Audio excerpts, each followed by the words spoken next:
Hello students, welcome back to classes on object oriented concepts. So in this session let us discuss about the Java bytecode. So bytecode, the key that allows Java to solve both the security and portability problem, okay, uh, is that the output of the Java compiler is not executable code. So it is called as, it's not just an exe file or executable code, but it is called as a bytecode. Okay, what is that bytecode is question comes. So it is a highly optimized set of instruction designed to be executed by the Java runtime system, which is called as JVM or Java virtual machine. Please remember, Java is one of the portable language. It is platform independent, so it can be, the code can be transferred over IP or it can be transferred over network, and the compiled code can be transferred, and execution can be uh, sorry the execution can be made and with respect to any suitable JVM on Java virtual machine or Java environment. That is one of the key feature of this programming language. So it is considered, it was earlier considered as the interpreter for bytecode. Interpreter, so intermediately compiled, or generally called as interpreter for the bytecode. Okay. uh, so JVM is Java, called as Java virtual machine or Java platform or Java environment in general, which contains the Java compiler for executing the codes, Java codes. It is platform independent, so irrespective of any kind of operating system, this same JDK version can be installed. Okay, and it is platform architecture independent, so there is no specific criteria that you have to use this compiler on this particular CPU only. No such hardware specifications mentioned or required for this. Okay, that is what bytecode, the intermediary code or Java class file is called as, it is called as Java bytecode. This file can be transferred over internet or it can be transferred over network, and it can, we can run this on a suitable environment called as JVM. Okay, so this technology which lets us to have the concept called as JIT, just in time compiler. Okay, JIT compiler, Java compilers, where earlier it was called as JIT compiler, for which is referred to as just in time compiler for the bytecode. Okay, and another feature of Java where there are concepts called as servlets and applets. So servlets are the server side program, are considered as the server side program.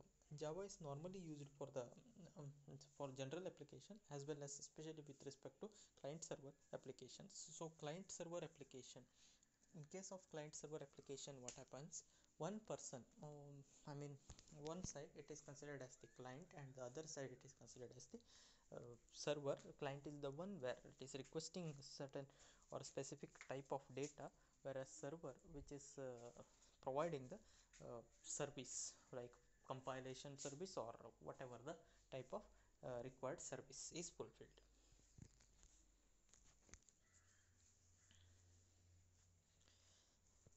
So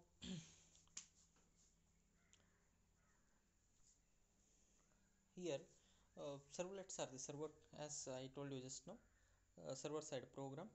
Okay, uh, server, it's a special kind of applet or application program. It's a small program that executes on the server side.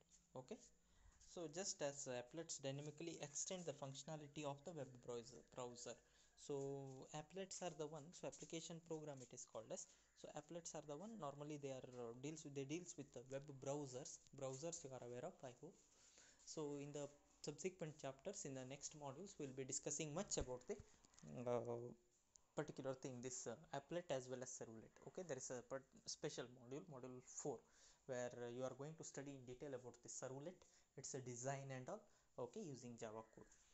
So applet is the one which is called as application program or browser related program. So we need a browser or some kind of HTML tags to compile it.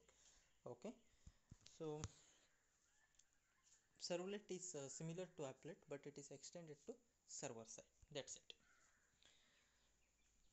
Another important topic from this module is about Java buzzwords. If you go through previous year question papers, this is one of the most commonly asked question. Please remember Java buzzword. So keywords, these are all the in other words it can be considered as applications or terminologies, okay, or keywords, okay, in general called as buzzwords. So these are all the uh, key features, okay, key features you can call it as also key features of Java. First one is simple, then secure, portable, object oriented, robust, multi-threaded, architecture neutral, interpreted, high performance, distributed, and dynamic. Let us see them one by one. Java is simple, where it follows the object oriented programming language, okay, easy to learn. One has got the knowledge of programming, basic knowledge of programming, and basic idea about object oriented concept, then one can easily learn this subject, okay, this programming or coding can be learned easily. Second is object oriented, as it is not similar to our C, where C is procedure, considered as procedure oriented, but object oriented, which lets us to have the code reusability, especially with respect to features like in abstraction and encapsulation, that is data hiding followed by inheritance and polymorphism. These are the key features, okay, which makes the object oriented Java as the object oriented language. Then robust. So robust in the sense, see, here it is a multi-platformed language. So irrespective of the platform or operating system, underlying operating system, the code remains same. The method of execution or mode of execution remains same, okay, that makes the language robust.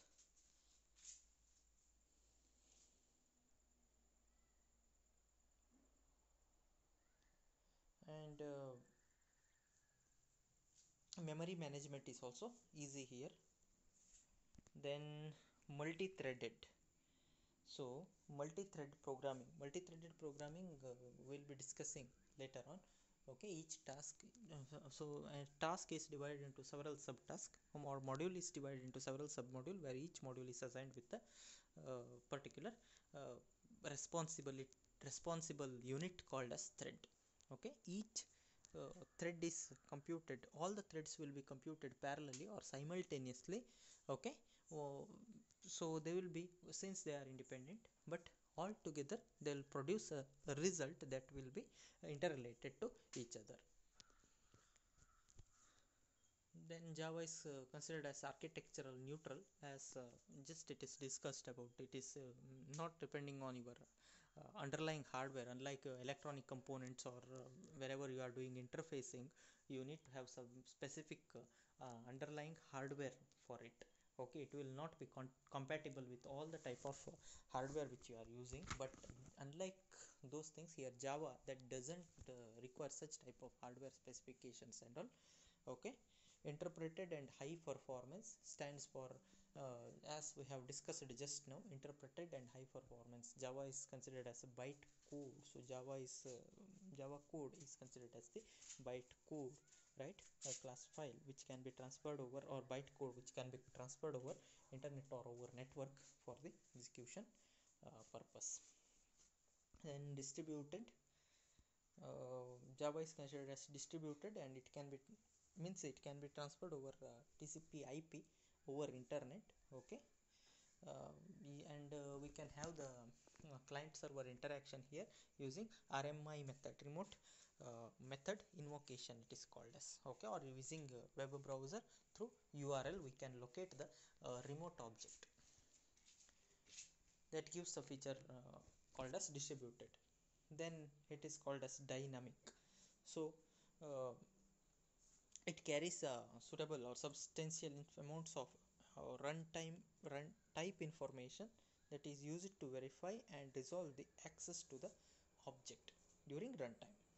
Okay, so this is one of the crucial feature of Java environment, in which small fragments of the bytecode may be dynamically updated. It can be updated, a small portion of the bytecode, that executable code that can be updated, or that may, there is a possibility of updation of such bytecodes during runtime. Okay, that makes the, so runtime modification is allowed here, that makes the language dynamic. So this is one of the very important topic. Please remember all the keywords, 10 11 keywords are there. Okay, it is considered you as features of Java as well as buzzword of Java. Please remember this term, buzzword or feature. Okay, one of the very important topic from this module.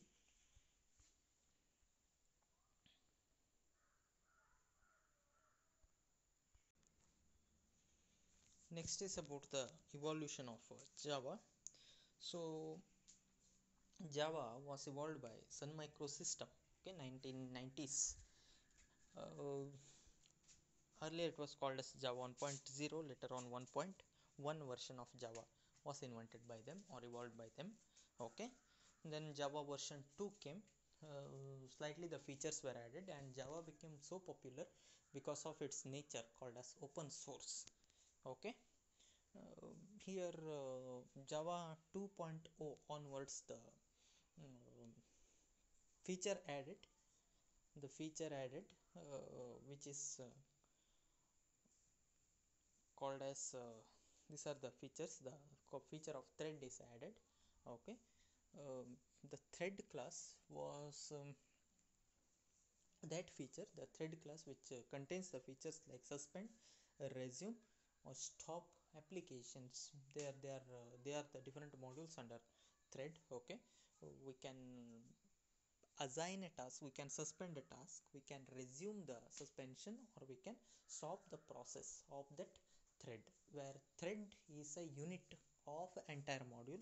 Okay, entire module is defined fragmented into several sub modules, or entire task is divided into several subtasks, whereas each subtask is handed over to a particular thread. Okay, getting no. So later on different versions of Java were evolved, like Java to uh, enterprise edition, that J2EE is also there. Okay, that is not there, however it's not there for your syllabus. Okay, we have J2SC as well. Okay, 1.4 J2SC 5 and all, they are the different versions of Java. Okay,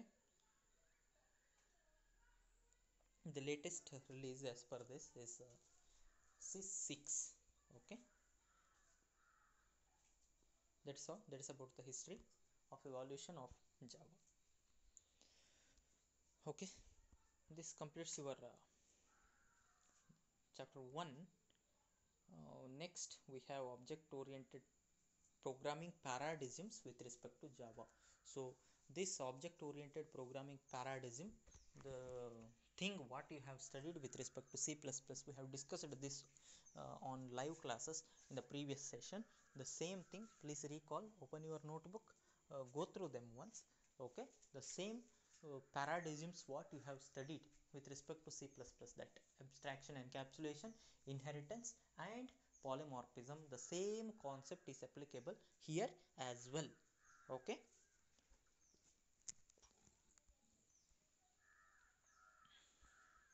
so abstraction comes here once again. The an essential element of object oriented programming, this is called as an abstraction. So it is like wrapping up of data.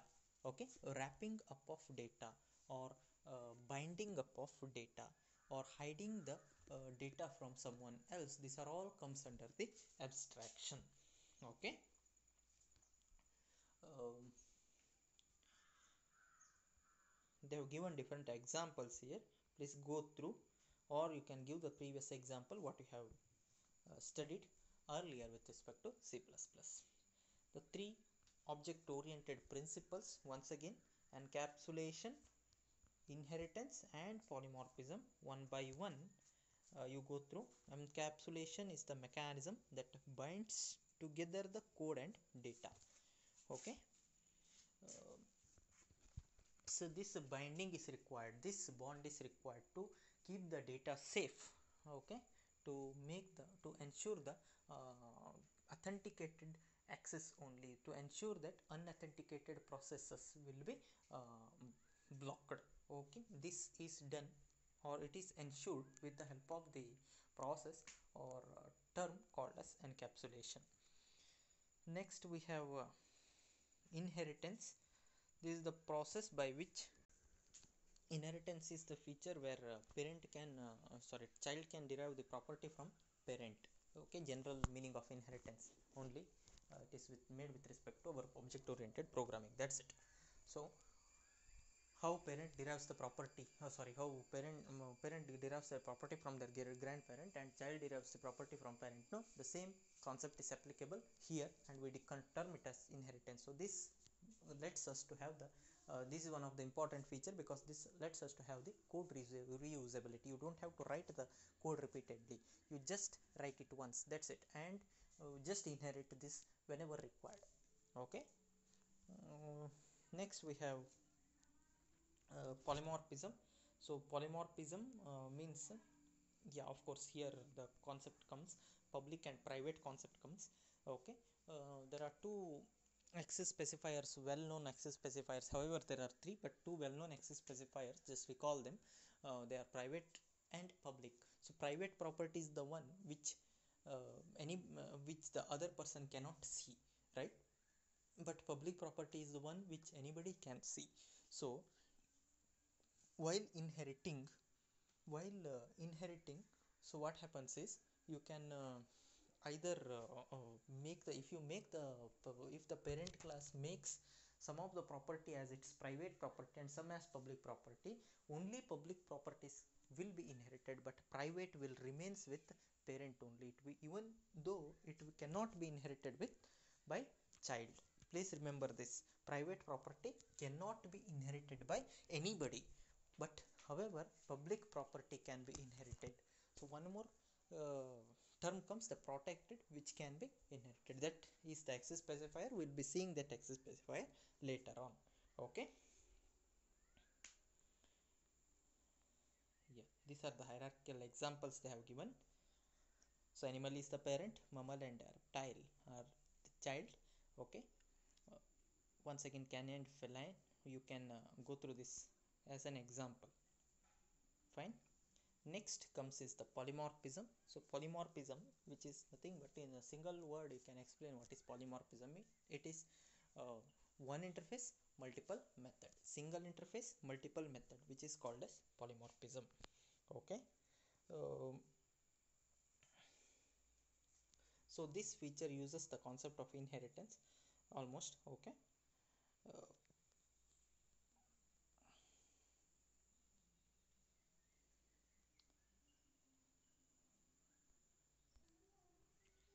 let's go through this descriptions what we have discussed so far. Just go through them once. uh, Later let us see the program and its execution method. Okay, thanks for watching. See you in my next video.